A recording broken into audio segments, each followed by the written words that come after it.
ഞാനിന്ന് എള്ളുണ്ടയാണ് ഉണ്ടാക്കുന്നത്. അത് കറുത്ത എള്ള് വെച്ചിട്ടാണ് ഉണ്ടാക്കുന്നത്. കറുത്ത എള്ള് ഒരു ഗ്ലാസ് എടുത്ത് കഴുകി 3-4 പ്രാവശ്യം അരിപ്പയിൽ വാർക്കാൻ വേണ്ടി വെച്ചു. ഒന്ന് ഉണങ്ങിയതിന് ശേഷം ഒരു പാനിലിട്ട് നമുക്കതൊന്ന് വറുത്തെടുക്കാം. അതിൻ്റെ പരുവം അറിയുന്നതിന് കുറച്ച് നേരം നമ്മൾ വറുത്ത് കഴിഞ്ഞാൽ അതിങ്ങനെ പൊട്ടിത്തുടങ്ങും. ഇനി ഒന്നും കൂടി നമുക്കിത് വറുത്ത് ഇതൊരു പ്ലേറ്റിലോട്ട് മാറ്റാം തണയുന്നതിന് വേണ്ടിയിട്ട്. പിന്നീട് ഞാൻ ഇതിന് വേണ്ടിയിട്ട് ഇതേ ഒരു ഗ്ലാസ് അരിയാണ് എടുത്തിട്ടുള്ളത്. അരി ഞാൻ 3-4 പ്രാവശ്യം വെള്ളത്തിൽ കഴുകിയതിന് ശേഷം വാർത്തെടുത്ത് അതും ഒന്ന് ഉണങ്ങിയതിന് ശേഷം ഞാൻ പാനിലിട്ട് വറുത്തെടുക്കുന്നുണ്ട്.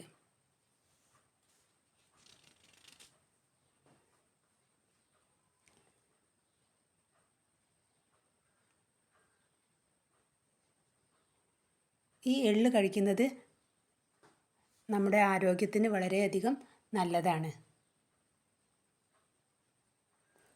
നമ്മുടെ അരിയും ഇവിടെ വറുത്ത് കഴിഞ്ഞു. ഇനി നമുക്കതൊരു പ്ലേറ്റിലോട്ട് മാറ്റി തണയാൻ വേണ്ടി വയ്ക്കാം.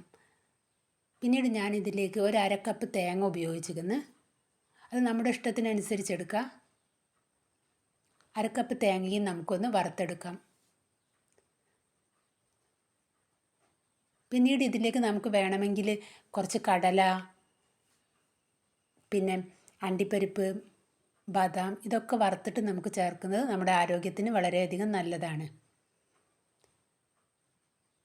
അങ്ങനെ തേങ്ങയും നമ്മൾ വറുത്തെടുത്തു.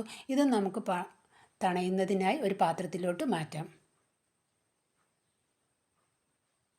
തണഞ്ഞതിന് ശേഷം നമുക്ക് ഒരു മിക്സിയുടെ ജാറിലിട്ട് ഇത് അടിച്ചെടുക്കാം. ആദ്യം ഞാൻ എള്ള് ഒരു മിക്സിൻ്റെ ജാറിലിട്ട് അടിച്ചെടുക്കുന്നുണ്ട്.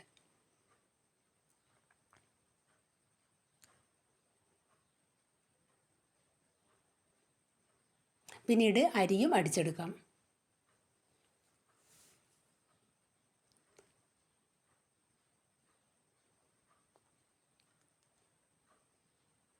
ഇനി നമുക്ക് വറുത്തെടുത്ത തേങ്ങയും അടിച്ചെടുക്കാം.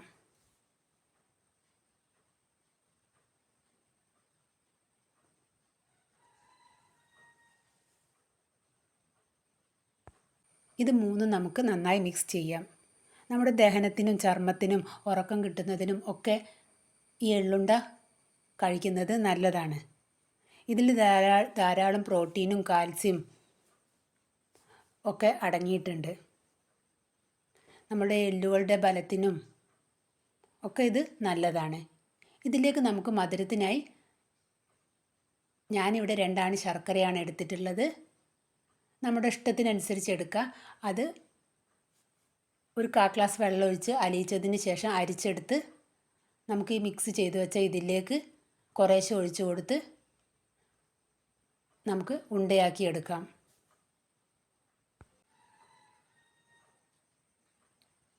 ഇങ്ങനെ ശർക്കര നന്നായി മിക്സ് ചെയ്തതിന് ശേഷം നമുക്ക് ഉണ്ടകളാക്കി മാറ്റാം. ദിവസവും ഈ ഒരു ഉണ്ട നമ്മൾ കഴിക്കുന്നത് നമ്മുടെ ആരോഗ്യത്തിന് നല്ലതാണ്.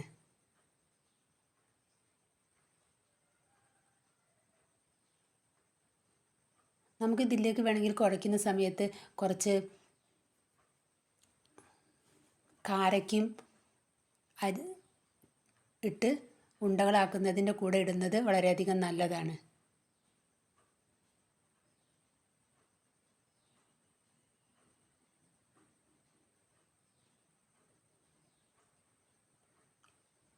അങ്ങനെ ഞാൻ ആ പൊടി മുഴുവനും ഉണ്ടകളാക്കിയെടുത്തു. നമ്മുടെ എള്ളുണ്ട റെഡിയായി.